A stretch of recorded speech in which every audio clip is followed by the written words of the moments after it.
Buenas tardes, compañeros y profesor. En esta ocasión nos correspondió hablar sobre los objetivos de la política monetaria y mi grupo está conformado por mi persona, Sara Rodríguez, Amir Vega, Hernán Ávila y Yusmari Madrid. La política monetaria es un instrumento de la política económica de los países por el que los países buscan incrementar la tasa de empleo y garantizar la estabilidad de precios, a la vez que incentivan el crecimiento económico. Cada país genera sus propias condiciones para ejecutar de una forma ideal las políticas que se diseñan con el bien de equilibrar la economía. El Banco Central de Nueva Zelanda fue la primera autoridad monetaria en adoptar de una manera primordial el objetivo de controlar la inflación en el año 1990. Y a partir de entonces, un gran número de bancos centrales en los países desarrollados y en desarrollo han establecido la estabilidad de precios como el objetivo central de la política monetaria, adoptando también metas determinadas. Y detrás de esta decisión está la idea de que unas bajas tasas de inflación son la condición necesaria para que se logre el crecimiento económico y se creen tasas de empleo sostenibles. Objetivos de la política monetaria. Uno de los objetivos de política monetaria es estabilidad monetaria o estabilidad de precio. Se puede definir como aquel objetivo que consiste en mantener dentro de un límite razonable o tolerable la tasa de aumento de un índice global de precios, que normalmente es un índice de precio de consumo o de coste de vida. Frente al objetivo de estabilidad monetaria, la inflación es un proceso de alza generalidad a nivel general de precios. Actualmente, el objetivo de estabilidad monetaria se ha convertido en un objetivo primordial frente a los demás objetivos de la política económica. Es más, se ha convertido en el último objetivo, casi único de la política monetaria. Dentro del objetivo de estabilidad monetaria tenemos elección de indicador de estabilidad monetaria, valor óptimo de la tasa de inflación, coste de inflación. Elección de indicador de estabilidad monetaria. Se debe buscar aquel indicador que mejor represente la evolución de la economía, evitando los componentes más volátiles de la misma.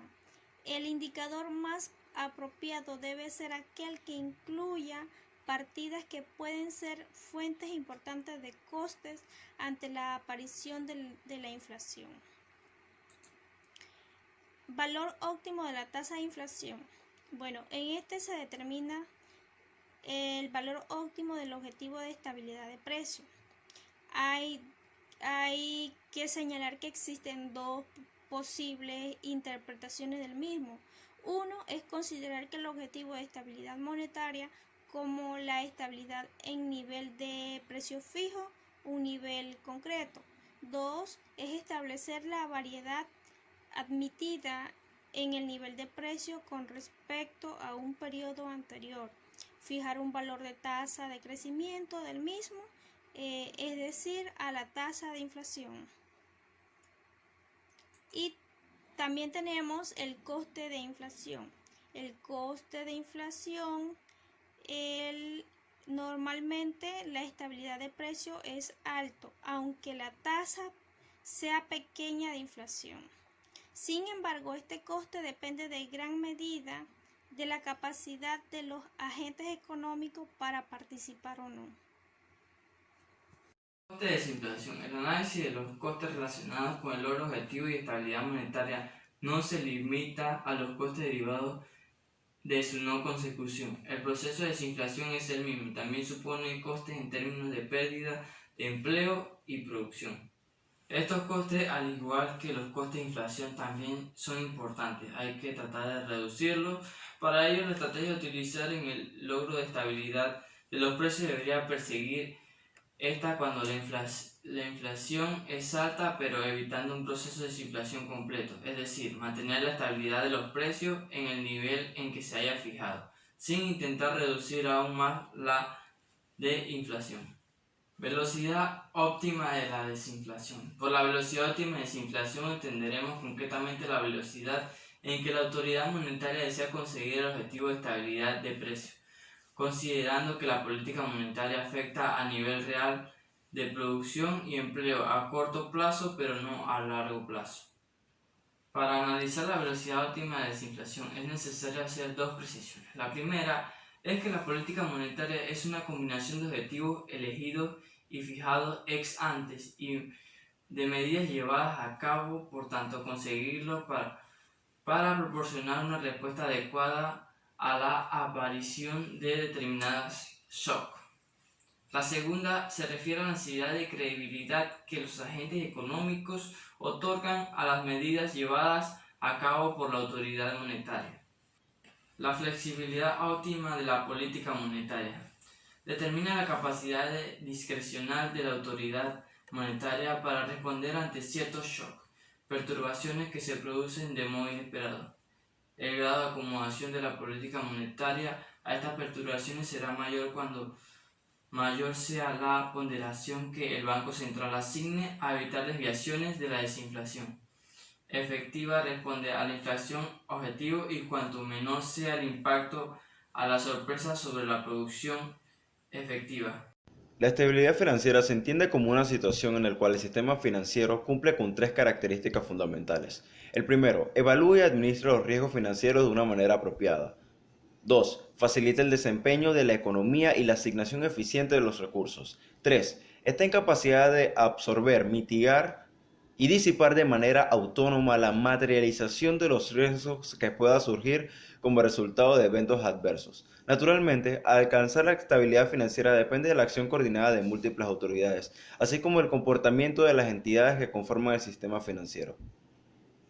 Un factor importante que contribuye a la aparición de crisis financieras es la existencia de fluctuaciones inesperadas en el nivel de precios y en la inflación, con el consiguiente efecto negativo sobre el balance empresarial. Además de la función de supervisión realizada por la autoridad monetaria para garantizar la estabilidad monetaria y financiera, en ocasiones el Banco Central ha de actuar más directamente sobre alguna entidad que atraviese una situación difícil de liquidez. El apoyo del Banco General al sistema financiero como prestamista en última instancia tiene como finalidad proteger al conjunto del sistema mediante el apoyo de alguna entidad concreta cuya quiebra podría contagiarse al resto de entidades, teniendo un efecto muy negativo sobre el sistema financiero en particular y sobre la economía en su conjunto. El Banco Central como depositario de las reservas internacionales. En Latinoamérica, las variables que por lo general tienen mayor influencia en el comportamiento de las bases monetarias son las reservas internacionales y los créditos al gobierno y a los bancos. Cuando una de esas variables se sale de control, resulta difícil mantener una política monetaria o tener una política monetaria autónoma. Para controlar el monto de las reservas internacionales es esencial que el Banco Central tenga libertad de vender y comprar divisas y de no hacerlo si quiere mantener sin cambio el saldo de las reservas que ya tiene, pero dicha libertad depende de las reglas para convertir las divisas en moneda nacional y viceversa.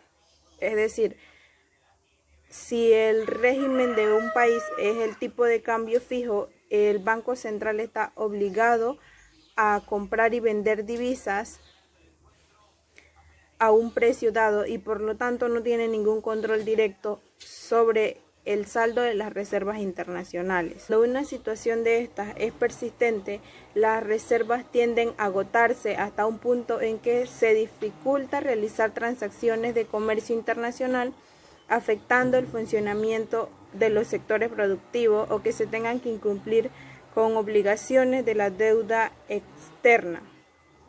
El Banco Central puede que intente controlar las operaciones oficiales de compra y venta de las divisas para ganar algún control directo sobre las reservas internacionales. De este modo tenemos la autonomía monetaria, que se puede definir como la posibilidad que tienen los países de utilizar la política monetaria para estabilizar la economía. Si la actividad económica tiene depresión, conviene aumentar la cantidad de dinero en circulación y bajar las tasas de interés, porque de esta manera se estimula el gasto y por el contrario, si la economía crece de una manera muy rápida, la inflación aumenta, conviene de que hayan tasas de interés más altas y menor cantidad de dinero en circulación para que se reduzca el gasto y baje la inflación. Por otro lado está la libre movilidad de capitales, que amplía las opciones de financiamiento de las empresas y del gobierno y el menú de opciones de inversión para los inversionistas o para todo aquel que tenga recursos excedentes. Con una libre movilidad de capitales es más fácil atraer inversión extranjera y tecnología y talento de otras partes del mundo.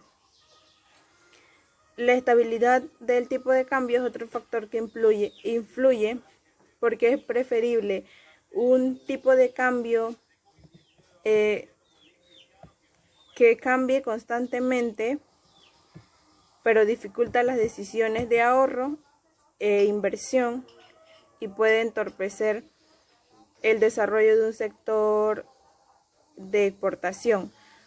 Pero por lo general, ningún régimen monetario en Latinoamérica permite lograr las tres cosas a la vez. Como máximo es posible conseguir solo dos. El Banco Central como prestamista del gobierno. La política monetaria también se ve influida a los problemas de funcionamiento de los gobiernos. En la década de 1970 y 1980, la situación en muchos países latinoamericanos era que sus fuentes de financiamiento externo eran muy limitadas y prácticamente solo dependían del Banco Central. El déficit del gobierno se refleja en un aumento de las bases monetarias. Si no hay más fuentes de contratación de las bases monetarias, como las ventas internacionales y la multiplicación es constante, el Banco Central solo puede financiar un déficit fiscal muy reducido sin poner en riesgo la estabilidad monetaria. Y se debe a que la cantidad de efectivo y reservas que se necesitan en una economía para efectuar sus transacciones es muy baja. El Banco Central como banquero de los bancos. Todos los bancos centrales tienen múltiples relaciones con el sistema bancario, lo que hacen posible que las políticas monetarias, pero también puede ser una manera de que se cree inestabilidad monetaria. El rol de las reservas de los bancos centrales. Si los bancos centrales mantuvieran en reserva las monedas y billetes que el público entrega, no podrían prestarle a nadie y no habría ninguna creación de más dinero. Pero basta con una pequeña porción para poder responder al flujo normal de los retiros y lo demás pueden prestarlo. Es allí donde ocurre la multiplicación, porque el depositante cuenta que su dinero original entregado en una cuenta corriente y el deudor cuenta con el dinero en efectivo. Si lo lleva a otro banco, a la misma operación puede hacerse nuevamente y el proceso multiplicativo puede continuar. Sin embargo, no es un proceso que se pueda realizar indefinidamente porque tiende a agotarse cada vez que queda menos en la reserva de los bancos y algo en efectivo en circulación en el poder de cada deudor.